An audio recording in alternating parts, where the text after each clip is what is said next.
You mind letting Officer Collins go into the house? Gibson nodded toward the front door. He can do a search, make sure it's clear before y'all go in. Fine. His mother handed Collins her key ring, and the officer plodded across the front lawn and up the porch steps. After a moment fumbling with the key, he nudged the door open, shined a light into the dark, and announced himself as police.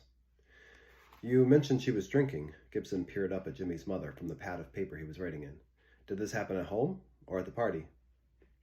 I don't know anything about a party. She raised an eyebrow at Jimmy, who shrugged. But she's young and it's Friday night.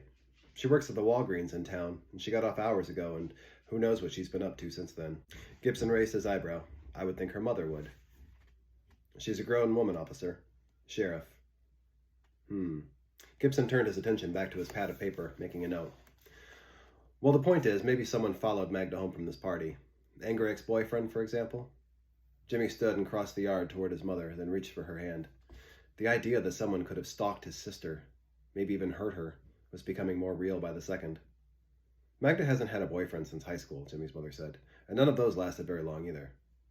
But, like you said, Gibson raised an eyebrow again, you don't know what she gets up to. I looked all over. Collins emerged from the dark house, shining his flashlight in the direction. Nothing seems to be disturbed, but of course you can tell that better than I could, ma'am. I didn't see anyone inside, though. No girl or anyone else. Did you search the closets? That's where she hid when... Jimmy's mother closed her eyes and put a hand over her face. Collins looked to Gibson for confirmation, then nodded and ran back into the house, disappearing up the staircase. Ma'am. Gibson lowered his voice. Do you have a way to ping her phone? Find her last known location? I do, Jimmy said, pulling his phone from his pocket. I had to do that when she lost her phone at the Tame Impala concert this summer. Look, it says she was last online at 1:16 a.m., right here at the house. Gibson checked his watch. 20 minutes ago. Well, unless she drove away. She doesn't drive, Jimmy's mother interrupted.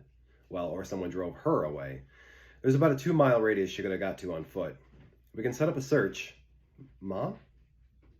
Everyone looked up at the porch, at the sound of Magda's voice. She stood in the doorway, trembling. Her eyes were wide and her hands balled into fists. Her mother took a step toward her, and then Jimmy broke into a run, limping in pain, up onto the porch. He threw his arms around his sister and held tight. The worry that he might never see her again melted away into relief. She shivered in his arms. I thought I looked...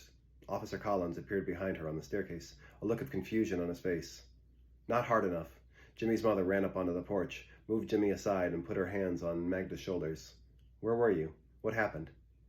Magda turned her puffy eyes toward Jimmy, and her lips trembled as she spoke, her voice a whisper.